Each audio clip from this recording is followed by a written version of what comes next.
You're very welcome back. Now, as we slowly make our way back to healthy eating post-Christmas, many of you will be adding more veggies to your shopping list. However, there are some things we commonly hear about veggies that may not be entirely true. For example, do carrots really improve our eyesight?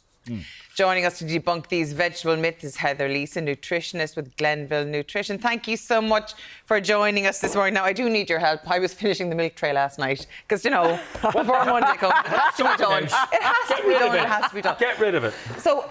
So when I do decide to like kickstart my January, because we do need a bit of TLC in January. We've overindulged 100%. over Christmas. Yeah. All our systems are a bit sluggish, and vegetables are the best way to do it. But there's a lot of fallacies, I suppose, around when it comes to vegetables. There are. Okay, so first of all, we should be eating plenty, and January is a great opportunity to throw more in. And one of the myths I often hear is, like, should we be eating 5? Should we be eating 7? Should we be eating 3 portions of veg? It's 5 portions of veg a day. Right. Rather than getting hung up on portion size, how much is a portion of carrots or whatever, half your plate at lunch and dinner. Yeah. So That's it. your plate for lunch and dinner, and that's it. yeah, Perfect. really easy rule of thumb. Yeah. What about fruit? So fruit has a bit of sugar. Fruit is great, but less important than veg. So 2 fruit, 5 veg. That's the kind of the ratio. So more veg, yeah, which is harder. I mean, fruit is easier to eat, but the veg is really important. I'm thinking about the dinner I would have had. Oh, God, the dinner I had just a couple of weeks ago. Where there was carrots, there was parsnips, there was Brussels sprouts. Yeah. So Roasted in lardons and butter and God knows what. At least they were there. Might have been At a least little they bit were of there. that. At least they were there. But nonetheless, we're hitting at least 3 of those targets with that one meal. Yeah, great. So that was all right. That we was can all go right. to the top of the class and get a gold star. For that meal. Okay, yeah, for that meal. But we need to be hitting at least 7 across fruit and veg. Across. Yeah. Now, All right. see, I want to know now about, like, there's some lovely leafy greens. We've got beautiful eating the rainbow colours there, but there's a lot of myths when it comes to the food we actually eat and the vegetables we actually eat. I'm looking at the lovely leafy green spinach there. Like, I remember Popeye when I was young watching the cartoons, and he eats the spinach and mussels come up. Yeah. Is it as good? I know it's full of iron. That's it. But can we absorb it all? Yeah, we can. I mean, spinach makes you strong is a myth. It doesn't make you strong, but it does give you iron. So particularly if you're trying to cut down your red meat, it is a plant-based source of iron. It's harder to get the iron from plant-based sources, but it's also a source of vitamin C, which helps us to absorb iron. So spinach will help you to increase your iron levels. Not if you're iron deficient, it won't be strong enough, but add it into your diet. Really easy. Throw it into your scrambled eggs, throw it into your soup. That'll melt down into nothing. It does. It wilts down into absolutely nothing. And all you have this massive bag of spinach, then it's like, what the hell happened? Well, they say the word they use is wilt, and boy, does it wilt. Yeah, it certainly does. Certainly does. Okay, the Now, carrots. I was smiling my head off at this TikTok thing that you're eating carrots gives you a beautiful tan. Now, carrots are great for your skin.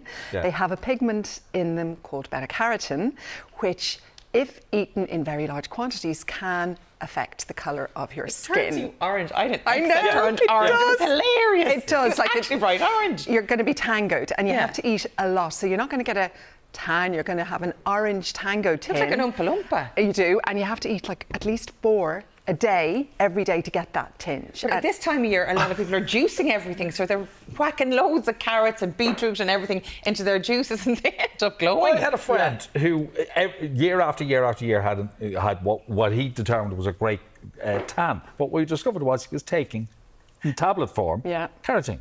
But it'll still be an orange, a bit of an orange. Well, he was tinge. orange from the inside out. Lovely. Carrots are amazing. They're a great food, but don't be eating them and thinking that you're going to look like you've been to the you've been out for a 2 month weeks. in the sun. But they're what very about good your for your eyesight? eyesight. They are good for your eyesight. So that is a fact, because those carotenoids help to translate the message of light from your eye to your brain. So they're very good for night vision. Yeah, vitamin A. Yeah, precursor to vitamin A, exactly. So there is a little bit of truth there. Oh, okay, all right. Yeah. Now, potatoes. No, can we just have a moment for potatoes? They are the most much maligned vegetable. I know we had an argument when we came on air, but they're vilified quite a lot. That potatoes are evil, we eat too many of them, they make you fat. They don't make you fat. So they do grow, so technically they're a veg. Come on, Heather. But they fall into the carbohydrate category, and we know that too many carbs, they're so easy to store. If you eat in excess, they're going to end up around your middle. And where we go wrong with potatoes is portion size. So a portion of potatoes. Okay, what is it? What should be our That portion? is a portion. That is a portion of Lads. potatoes. So not half of your plate, a quarter of your plate. That's 2 portions for me. That's 2 portions for me, at least. Now, if you keep the skin on, you're getting loads of fibre, and they are a good source of vitamin C. So there is nothing wrong with potatoes, except, like many other carbs, we tend to eat way too many. And if you take the skin off, you're kind of losing a lot of the goodness. Okay, I can see people looking at the tellies going, I had about 4 of them on Christmas Day. Yeah, it's what you do every day, though. So there's no problem including them with the skin. Avocado is the other, I know it's a fruit, it's not a veg, but they're the other one that get a really hard time because, avocados make you fat. I had someone in clinic yesterday saying that to me.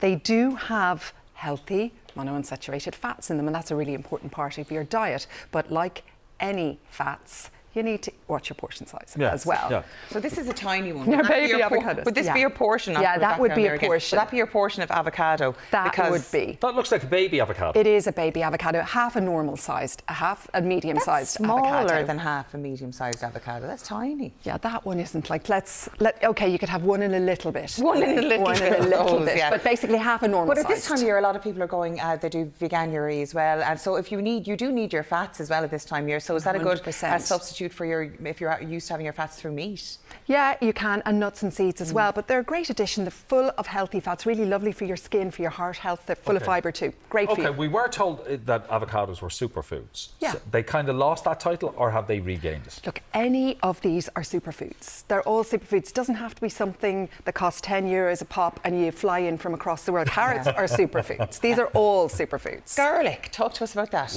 Amazing. So I know, again, it's not a veg, but we eat it with veg. Really good for heart health. So there are studies showing that eating even 1 clove of garlic a day will reduce your bad cholesterol by 10%. So that is a great way to introduce kind of more heart healthy foods into your diet. Now, can you just, if you're not a fan of garlic, can you just drink it, have a tablet, have a clove and off you go? You could technically pop a clove because raw is better. Not good news for the people around you, Elaine. But you could pop a clove, but saute it in a little bit of olive oil, for example, and then throw your veg in, and you're going to get more heart benefit from eating the veg as well. Really easy way to but you will be sleeping on your own. Nothing new for me, so that's great. Get used to it. Beetroot, we have raw here and processed. So what's the difference between the two of those? So this is vacuum packed beetroot, so it's just steamed and peeled. This is, if you're going to buy cooked beetroot, this is the best way, rather than the pickled. Beetroot, amazing, full of iron, full of fibre. The only challenge with beetroot is if you eat a lot, for some people, it does have an effect on the colour of your urine and your poo. It makes it pink, which can be a bit alarming if you've eaten excess. Okay.